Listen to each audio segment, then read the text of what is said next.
കാലിക്കറ്റ് സർവകലാശാല സെനറ്റിലേക്ക് ഗവർണർ നാമനിർദ്ദേശം ചെയ്ത 8 അംഗങ്ങൾക്കുള്ള ഇടക്കാല പോലീസ് സംരക്ഷണം ഹൈക്കോടതി നീട്ടി. 3 ആഴ്ചത്തേക്കാണ് നീട്ടിയത്. പോലീസ് സംരക്ഷണം ആവശ്യപ്പെട്ട് പത്മശ്രീ ബാലൻ പൂതിയരടക്കമുള്ളവർ നൽകിയ ഹർജി 2 ആഴ്ചയ്ക്ക് ശേഷം പരിഗണിക്കും. ഹർജിയിൽ മറുപടി സത്യവാങ്മൂലം സമർപ്പിക്കാൻ എസ്എഫ്ഐ നേതാക്കളടക്കം സാവകാശം തേടി.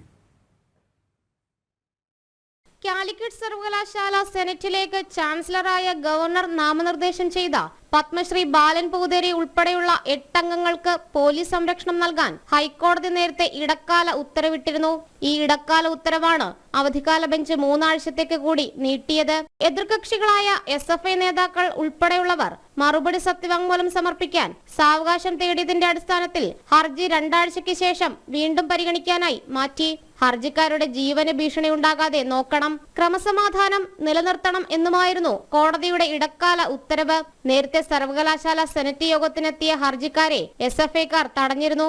എതിർകക്ഷികളായ എസ്എഫ്ഐ നേതാക്കൾ ഹർജിക്കാരുടെ വീടറിയാമെന്നും അവിടേക്ക് എത്തുമെന്ന തരത്തിൽ ഭീഷണി മുഴക്കിയതായും ഹർജിയിൽ ഉന്നയിച്ചിരുന്നു.